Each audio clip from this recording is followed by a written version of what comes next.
How many sheriffs are in this lawsuit against the Biden administration? I think it's 6 sheriffs and 3 ICE agents. Okay. Is that counting Live Oak that just joined? Right, that's not counting Live Oak. Okay, so it's 7 now. Okay. Yeah. So, and I'm truly surprised we haven't heard from anybody. Because my thinking was, we're going to file this lawsuit. We now to hear something good, but we're going to hear from some government entity wanting to come down and go through with the final. And it's the first time. Peel the onion back on you. But we haven't heard. They haven't heard a word. Because they know they're wrong. And they know that sheriffs are constitutional officers. Right. And everything about this is unconstitutional. Mm-hmm. I mean, to implement an open borders policy by executive order is unconstitutional. To abdicate your duty and responsibility to protect the sovereignty of the state of Texas and the United States of America is unconstitutional. To aid and abet human and sex trafficking is a violation of U.S. statute. Right. So Indecency.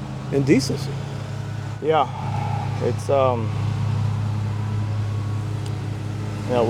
we just, as a county, we have limited options on what we can do. So we've done everything we can. Yeah, I mean, you can only go so far. Right. And that's the frustration, because people are looking at you, the closest level of governance to them, outside of the city itself, and they're saying, well, what can you do? And so you get frustrated, and you go into the state, and you're saying, well, where are the resources? How are you going to help us? I mean, because this is an invasion. People are coming through, destroying public property and private property.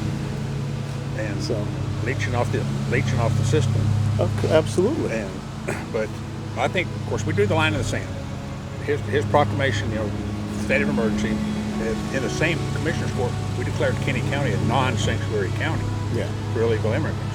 So we've heard on both aspects. But I think, personally, we drew the line. I think I'm getting ready to cross that line and draw another one. Well, you almost have to. And tell them, okay, that's it, end of story. Because we're seeing illegal aliens, and trust me, if you cut me, I still bleed green to a degree. But if we catch a group walking the highway anymore, we take them up there, we stand back out on the highway the next day. Yeah. So because it's a catch and release program. I may have to take that step, and if I see some, load them up and take them back to the police. Well, this whole thing about we're going to arrest them and charge them with trespassing, I mean, to me, it's insidious, because you're already violating federal law by coming into the United States illegally. Right. So what really does that do for you all to say that we're going to arrest them and charge them with trespass? It's the easiest step that the governor can take that doesn't ruffle as many feathers. But I agree, it's not much of a deterrent. Yeah. They're not only violating, they're violating the sovereignty of Texas. We don't have a statute on the books that says they're violating the sovereignty, but that's what they're doing. But when you have a 1,200-mile border with a foreign nation and you are part of the United States of America, right, then they are violating your sovereignty. Right. And I mean, you know all this, but on Article 1, the states had that authority beforehand. Absolutely. And they didn't even have to reserve it under the Constitution. They would have it anyway, but they explicitly reserved it just to make double sure that they would have it.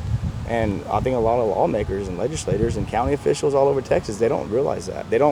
Either they don't realize it, or they don't have the courage to do something about it. Article 1, Section 10, Clause 3, Article 4, Section 4. Right.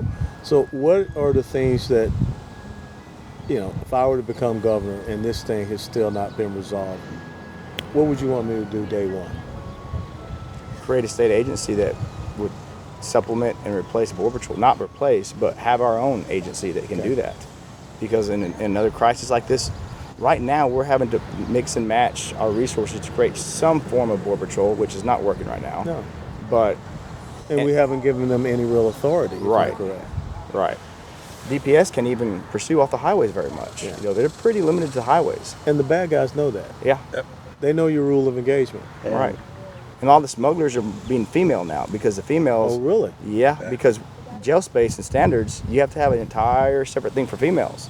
And most counties, or no counties, I don't think, have enough for females. So they know if they send females as smugglers, they're not going to be jailed. They're not going to put them in jail. We don't have the facilities for them. So they're adapting. Yeah. Oh yeah, daily. And we just have to try to stay ahead of that. That's why I'm writing that law plan up to see if we can get more intel to work towards what the final solution. But like he was saying, you talked about the criminal prosecution. Actually, before the governor mentioned, we had talked about it. if we catch them, say on his property like we did, in an ideal world, we can get them in, get them magistrated, take them for their preliminary hearing, see how they want to plead, to put guilty, not guilty. If they plead guilty on the stand, we can get them in and out in 3 or 4 days. It gives them a criminal conviction. And if they ever try for some type of benefits, or they're trying to apply for citizenship, that may be a check mark against them. Yeah.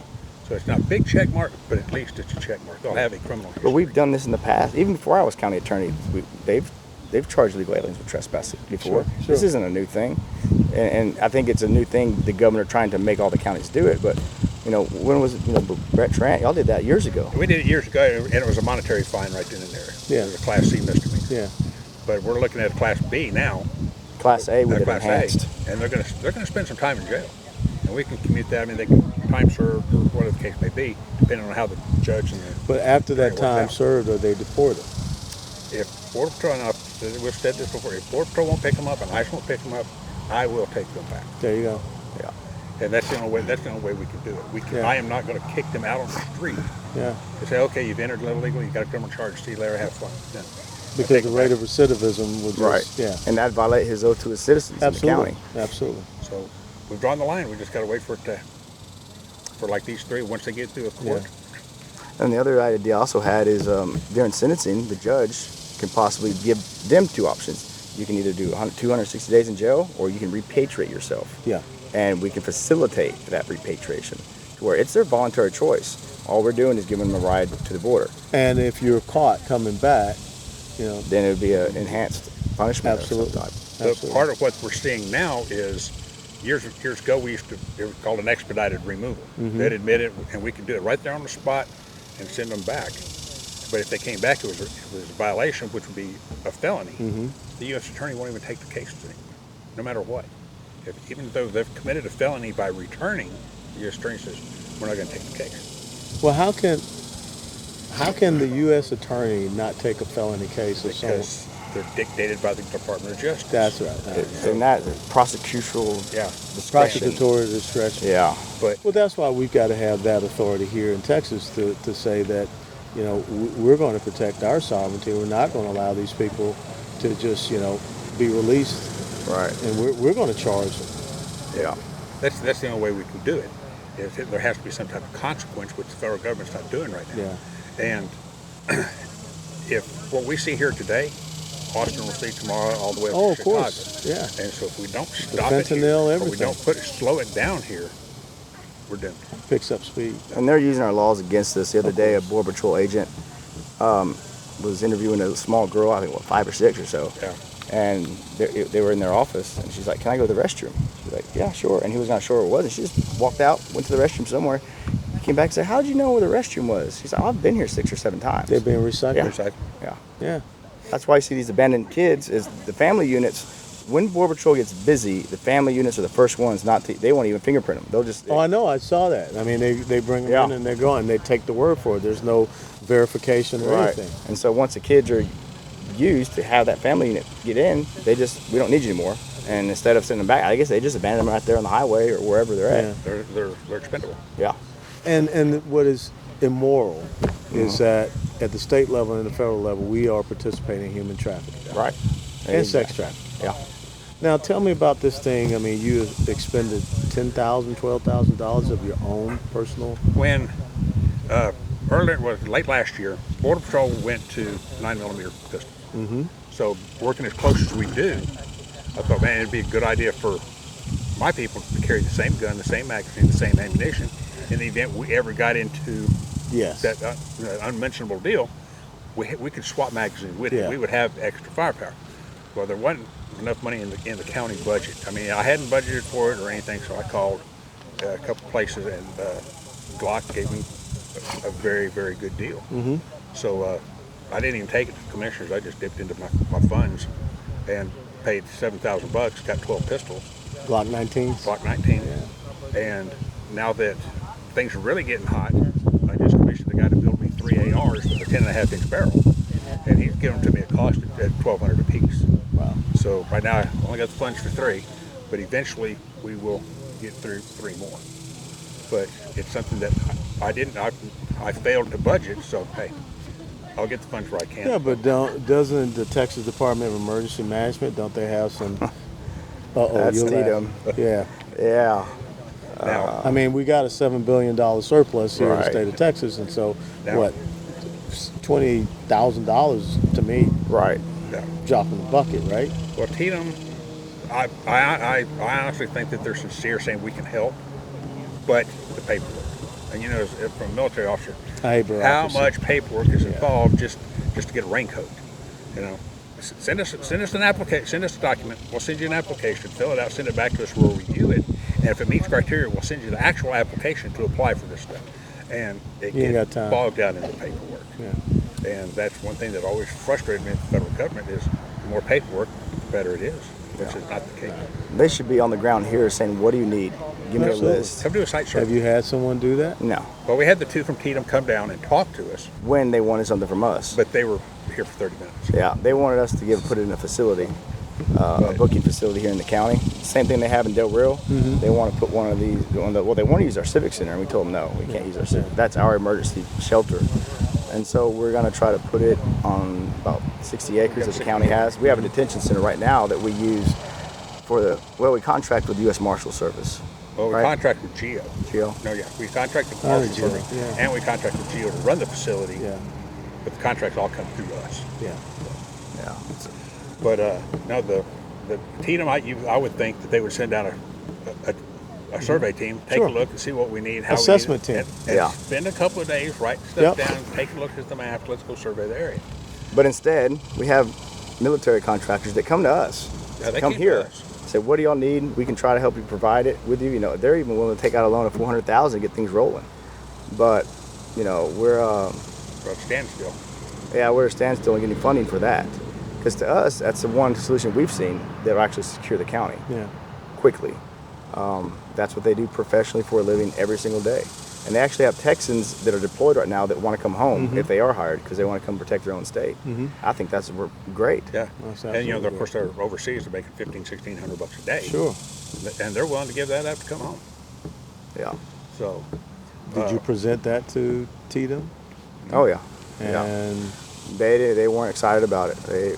They said that we could have a meeting with them, or they could have a meeting with them. But I was under the impression they would just fund it. Like that's what we need as a county. You asked what we wanted. This is what we need. and so no support when you guys wrote up your emergency declaration? None at all. We didn't even get a call from Tatum.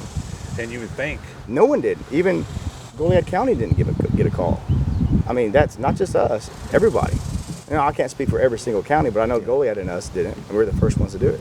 So, like the judge from Goliad was saying, every time we have a hailstorm, they're blowing up my phone, calling me, do you need anything? Do you need anything? Yeah. We actually do a local state of disaster declaration. They don't even call. Yeah. It's amazing. Absolutely amazing. and like I've said, even if we bring in private security and we get it going and we get the county secured, it bleeds over to the next county and to the next county, and everything's starting secure. If it was our idea and the governor wants to take credit for it, Yeah. that's fine. I could care less. Let's do something. Let's get the job done. Yeah. We were discussing issues with DPS the other day with the director, Steve McCraw, and we were I was approached by the guy, the camera system, that military grade equipment, it's the flare units, the whole 9 yards, top of the line stuff, and we're trying to get funding, but we can't. It's a $1.2 million project. And we brought this up with DPS, and he said, "Oh no, I know all about that. It's antiquated, it's old, this, that, and other. But we have game cameras. That we're using. Game cameras, which are made in China, which are Yeah, cell phone right. activated, Yeah. which you can't tell me that they don't have the key to Of get into course it they and see do. what's going on. Of course it is. But FLIR, I've got one at the office on a truck. It's 15 years old, Yeah. and it still works like the day it came Oh out of the yeah. box. Forward-looking infrared. And it's awesome. But he's trying to tell us, no, that system's so antiquated. All the cameras are old. They don't work. My system's better. You can go to Walmart and get the cameras. No, I have those. I mean, Now, Yeah. how much border does Kenny County share? How many miles? 16 miles. 16 miles. And How many infiltration routes in those 16 miles? it's at least 8. well, just not on the border. What makes Kenny County a little bit unique is normally when you have a port of entry, you'll have Border Patrol checkpoint on the highway, pretty Yeah. close to it. Yeah. Here, it's in Uvalde. So Oh, you don't have no, anything here no, in.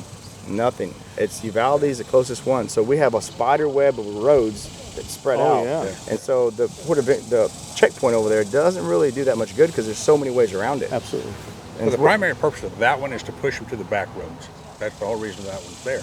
But just in Kenny County alone, I've got 6 highways that lead from the border, and I only got 6 full-time deputies.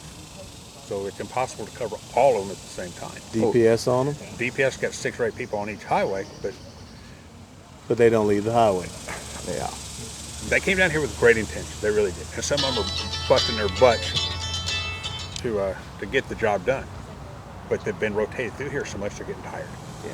You know, extended detail, extended TDY, and at some point you start to burn out. Oh yeah. But I found that if I went for 2 weeks, at the end of 2 weeks I was ready to go. But if I knew I was going to have to be for 60 or 90 days, I can hang in there. it worked better for me to do a long-term one Yeah. than a short-term. Absolutely. Go home, come back, go home, come back, go home. No, send me for 90, 120 days. I'm fine. Let me develop an understanding of the area. But Yeah. they're not doing that. They're just rotating them in fast and furious. Now, last question. How long were you on the Border Patrol? 31 years. Is this the worst you ever seen? Worst I've ever seen them. I was the biggest push ever was 1986. That's when they came up with the Immigration Control and Reform Act.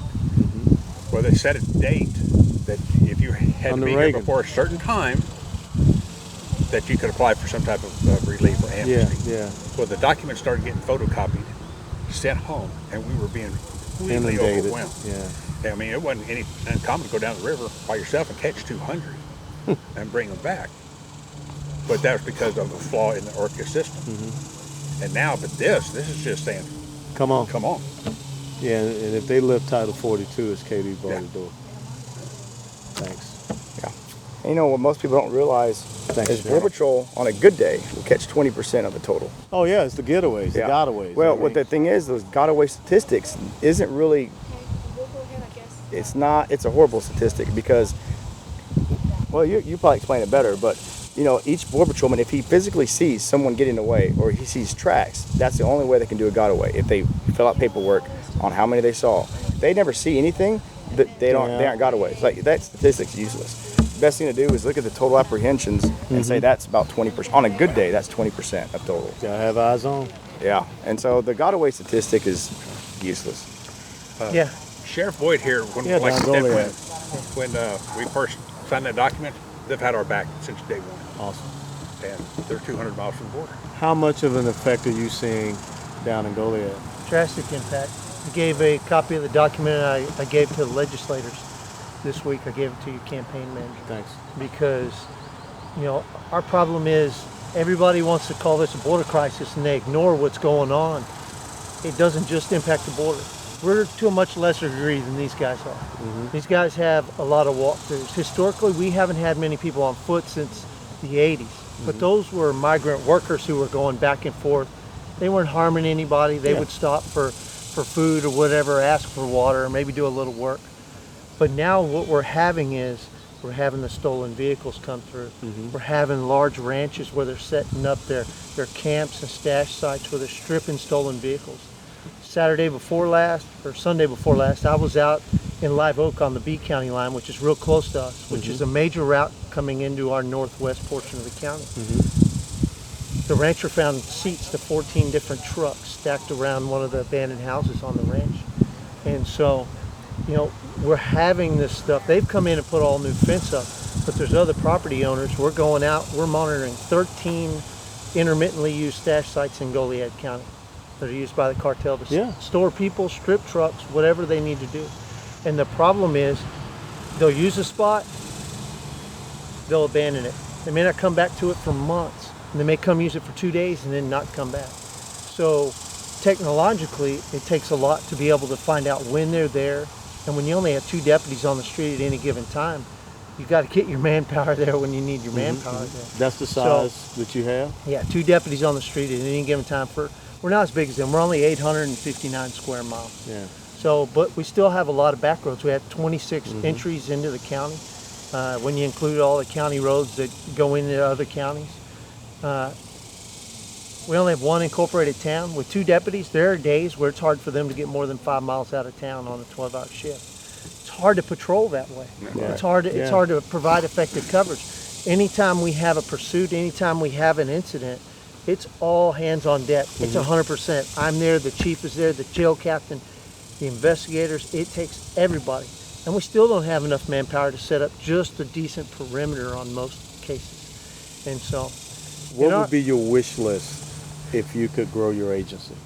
well, what I submitted to TDM for our request that the governor had asked for was, I don't want the state to long-term supplant the budget or the responsibility of county government. County government needs to be able to build stuff up, but for something like this, what I've asked for is 2 more patrol deputies that I can task to this, along with the equipment for them, and then I've also asked for 1 more investigator. And how much would that be?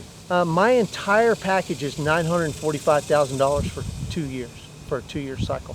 But it also includes overtime for not just the deputies, but also for the prosecutor to be able to come in and do the prosecutions.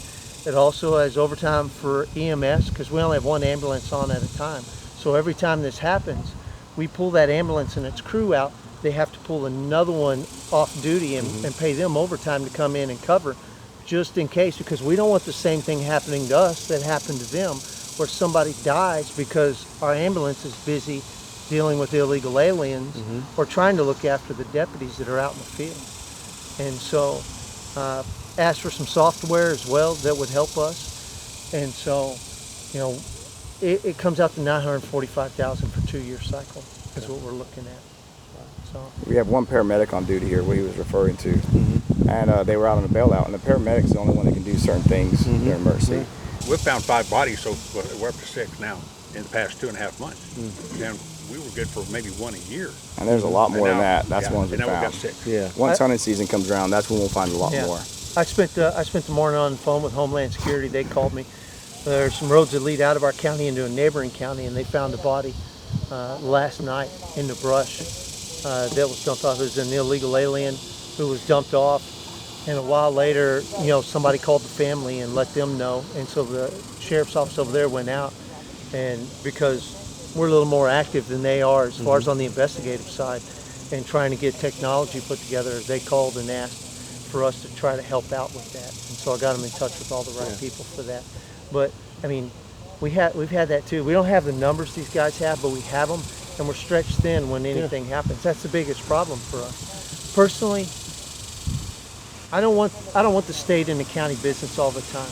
We've got a crisis. It's going on.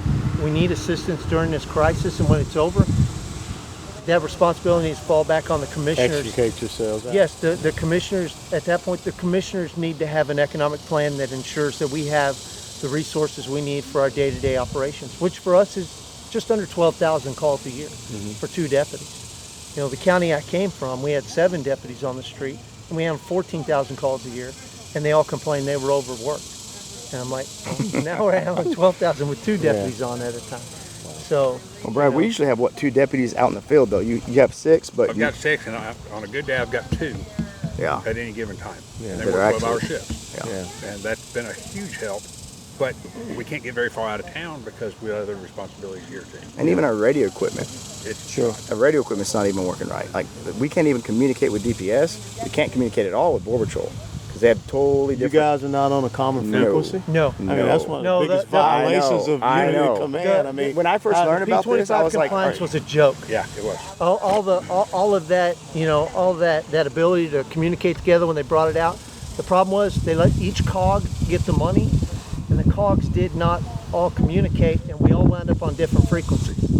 We actually can communicate less effectively now than we did before all the money for it's amazing. for P25 compliance and interlocal communication. that's came why the about. cartels are kicking our butt right there. Yeah, Well, one of because the they're all on the reasons. same sheet of music. Yeah. Yeah. Yeah. And you guys have created stovepipes. Yeah. And when you create stovepipes, you don't have good synchronization and coordination. Exactly. Yeah. The other day, I had to call coordinate. I had to call Border Patrol. There was a truck that was on a ranch. We have a county road that goes through it. I saw it on game cameras, so I called, the law enforcement, Border Patrol, DPS. Never heard anything back. Called Border Patrol. Did y'all find this truck? Oh, I don't know. Let me look into it. Called DPS. Well, we don't know anything about it. Called the sheriff's office. I think we referred that to Border Patrol.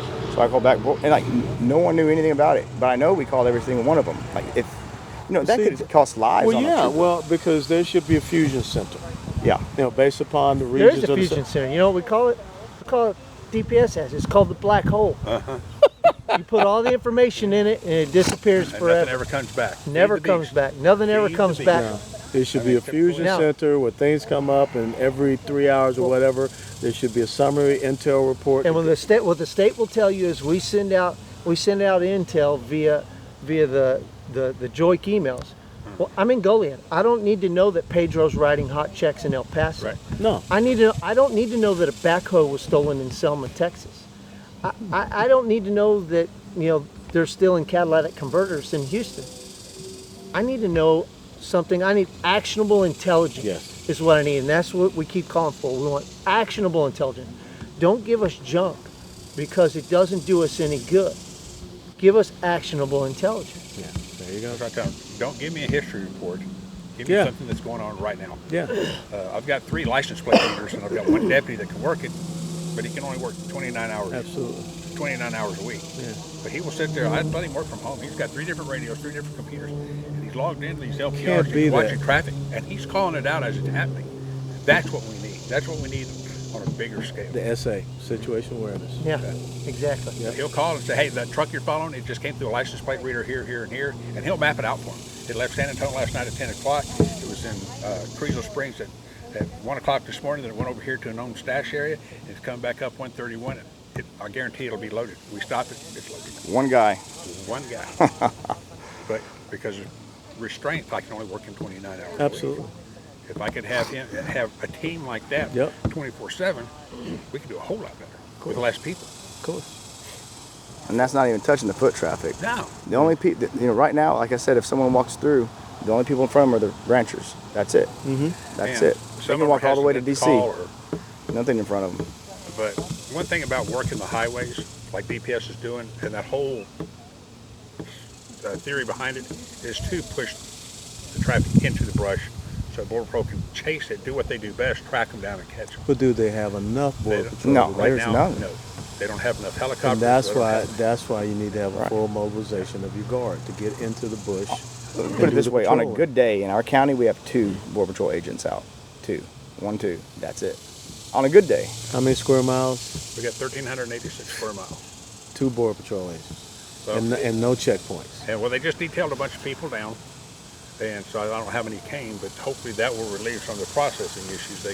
The locals can get back out and do what they're supposed to do. The real problem is nothing that we're doing, nothing that the state is doing, nothing that we are doing is actually designed to solve the problem. We're merely mitigating it or pushing it around. That's all we're You doing. kicking a can? The only way, you're a military man. Mm-hmm. Once somebody gets a beachhead on your shores, Oh, it's over. exactly. Well, they've got a beachhead. They're going to expand it. Exactly. You've lost. It's a matter of time. The only way to win this war is to get Mexico to stop the illegal immigration. The problem is Mexico is in partnership with the cartels and makes money It's off of this financially entire thing. beneficial. Yeah. Exactly. The only way to solve this is to create enough economic pain from the loss of legitimate revenue to outweigh the gain they're making from illegitimate revenue. I've said this I don't know how many times. If I was the governor today, I'd call the president of Mexico and tell him you got 48 hours to turn off the spigot or I shut down every port of entry coming in from your country. And you can drive your asses around in New Mexico. I don't care. Go 7 days without catching illegal aliens, then I'll open up one port. Every 7 days we're not catching people. As soon as we start catching people, I'm gonna start shutting ports down here. You have to make that economic pain felt by the Mexican government. And until we're willing to take that step, it's a drastic measure that most politicians don't want. Take that COVID money we're gonna get, however much it is, take that and help offset the economic loss in the valley that comes as a result of that for those business people down there that depend on trade from Mexico. Take that money and use that to offset their loss. But for the love of God, shut it off. We are losing. We are doing nothing that is actually designed to win the war. We've gone from the mentality of, World War II, we're going to win this no matter what it costs, to a police action like Korea, Well, we don't win Korea, we don't win Vietnam, we don't win this. We have to go back to the mentality of we've got to win, and that's the goal, and we do everything we have to do until we win. I agree. That's one of the elements of national power. That's right. The economic exactly. element. And if the federal government won't do it, the state has to do it. I have no faith in the federal government. The state has to step up and do it. Abbott's been told this exact words. He's been told it, and he's not willing to do it. Yeah, I tried to get him to shut the ports entry. The problem's not the port; it's between the ports. See, the problem is when you shut the. But if you get him here, that's right. You make the economic pain. You got to hit him there. It's like he doesn't comprehend it. He doesn't put it together in his head. Or, as we say in politics, you got to follow the money. Yeah. Yeah. And the other question I have is, when did the state become so scared of the federal government? I have no idea. I mean, and I don't think it's about the state. I think it's about the people that you have in the position in the states. Because they should not be. The power in the United States of America is with the states. The Declaration, I mean, the United States of America was created by free and independent states. The system of federalism, the 10th Amendment, everything comes back to the states. Because we ran into that, we're trying to build these soft-sided facilities for the jail, and the major contractors will not touch him because they're afraid of losing federal contracts. So if they say, okay, we're going to run this facility for the state of Texas and everything, they're afraid that the federal government could say, well, you know what, we're going to cancel that contract with you, we're going to go someplace else. So they're threatening their livelihood. That's economic terrorism. Yeah. Well, and you got to look at it this way. America is a shining city on the hill. Everybody wants to come to America. No matter where you're at, if you want to prosper, you come to America. In America, Texas is a shining city on the hill, and people who get tired of the totalitarian socialist version of their state want to come to Texas. The problem is they bring those same socialist ideas, not realizing that, as Vladimir Lenin said, the aim of socialism is always communism. Absolutely. And he ought to know. He's the architect that helped put it in action. We can't have this. We can't continue down this path because we are the shining city on the hill inside of the shining city on the hill. And if we fade and the country fades, there's nowhere for anybody to go. Well, you know, I always tell people that the Lone Star illuminates the other 49 on the flag. Texas is the last beacon of liberty in the world. Yep. If Texas falls, the entire world, the liberty will fall. So, it's the last refuge for it. But that, of course, with all this traffic and everything, like I told the governor, what scares me is these ranchers start selling. Say, they're tired of it. Decide who's going to buy the property? Nobody. Cartel. Yeah. Or a Chinese general. Chinese. I said, well, third, California. But the governor said, we have laws against that. The governor, we got laws against smoking marijuana too, but it still happens. Yeah. So what's to keep a dummy company from forming and buying up the property under a Chinese deal? I mean, the cartel already runs a ton of business in the state of Texas. There are a lot of businesses that are set up for the purpose of laundering money, and slave trade. Well, see, that's why, again, you've got to designate them as a terrorist organization. When you do that, you can go, again, after their pocket. You can go after the businesses. You can go after the banks, the whole 9 yards. But you have to take an aggressive stance. You do. And you have to realize that sometimes you're going to get a little bit of mud on your face just because of the way politics are. But you have to be willing to take that risk. Sometimes, to hell with the politics, just do what's right. Yeah. That's what it is. That's been the whole story on this. With Goliad helping us, other counties at first, there are several counties that are like, well, we don't want to do a declaration. We don't want to cause any. And then it got bad enough, and they saw other counties doing it. They're like, oh, okay, well, since we're not the first ones, we'll do it. Yeah. And then now they're talking about funding. Now everybody's going to hop on the bandwagon. Oh, yeah. That's been the problem with this entire mess. Not just the declarations, but the governor, the legislator. They don't want to step up. They're elected to have a job to do, and then when that job needs to be done, they shrink away. Well, and to be quite honest, it all starts with the letter he wrote. My wife saw his letter. She shared it with myself and the county judge. The county judge called me and said, "Have you read that letter?" I said, "I hadn't had time." He said, "Read that letter." He said, "That letter has changed my life and the way that I'm looking at this." He said, "There are other people that think like us out there. There are people that are willing to express it." And he said, "We've got to go down there this week. We have to." He says, "We've got to go support those guys." And it's turned into a great relationship. Yeah. Well, that's what we need. Strength in numbers. Yeah. Well, you got my commitment because, like I said, I'm just old dumbass paratrooper, and I just You really jump out of a good plane. Nah, they all leak, man. You never been in a military aircraft. It's good to have a parachute, but I just think you got to get at it. Well, you know? I'm gonna tell you, if anybody's gonna have a chance, there can only be one person who run against the governor in the primary, and you and I both know it. Because if not, you split the opposition ticket. So, I mean, that's between y'all. Well, I'm trying to be the strongest gladiator. I don't like politics, and I don't like being involved in politics. I'm a really crappy politician because I am way too blunt. And so, you know, but something has to be done, or we're done. I mean, I lost family in the American Revolution. We lost 6 people right here in the Texas Revolution. I'm 7th generation in this state. I have told my kids that there is going to come a time when they're going to have to pack up and leave because this is no longer going to be the place for them. But I don't know where they're going to go. They don't have a place to go. But after 8 generations, this is probably the first time somebody sat down with their kids and told them, don't feel obligated to stay here because it's not going to be what you think it is right now in the future because it's not what it was when I was a kid, 30 years ago. Something's got to change. It is, and we're fighting it. Yeah. But, we have to fight to win. We can't just fight for a draw, and we can't just fight to get by to the next election cycle. We have to actually do something about it.